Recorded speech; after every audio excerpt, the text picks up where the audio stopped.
আজকের আলোচনার সবচেয়ে গুরুত্বপূর্ণ আলোচনা হচ্ছে, আমরা এখন রমাদান মাসের সবচেয়ে শ্রেষ্ঠ সময় লাইলাতুল কদরের রজনীর অপেক্ষামান হয়ে গেছে অথবা হতে পারে শেষ 10 দিনে অবস্থান করছে।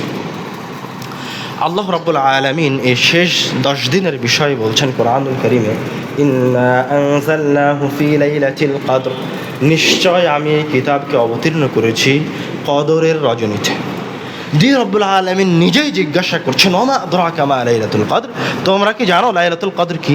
আল্লাহ রাব্বুল আলামিন বলে রব্বুল আলামিন নিজেই জিজ্ঞাসা করছেন, তুমি কি জানো লাইলাতুল কদর কি?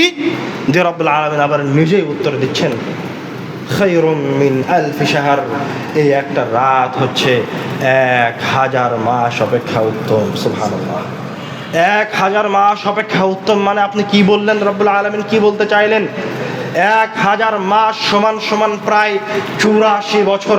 কোন মুমিন বান্দা টানা 84 বছর রব্বুল আলামিনের ইবাদত করলে ওই বান্দার আমল নামায় যত নেকি লেখা হবে, তাকে যত মর্যাদা প্রদান করা হবে, কেউ যদি শুধুমাত্র লাইলাতুল কদরের রজনীকে ইবাদতে মগ্ন থাকতে পারে, এই রাতকে মূল্যায়ন করতে পারে, তো এক রাতের বিনিময়ে রব্বুল আলামিন তাকে 84 বছরের ইবাদতের নেকি প্রদান করবেন। সুবহানাল্লাহ, এর নাম হচ্ছে লাইলাতুল কদর। আর আল্লাহ রাসূল সাল্লাল্লাহু আলাইহি ওয়াসাল্লাম বলছেন, এই কদরের রজনীতে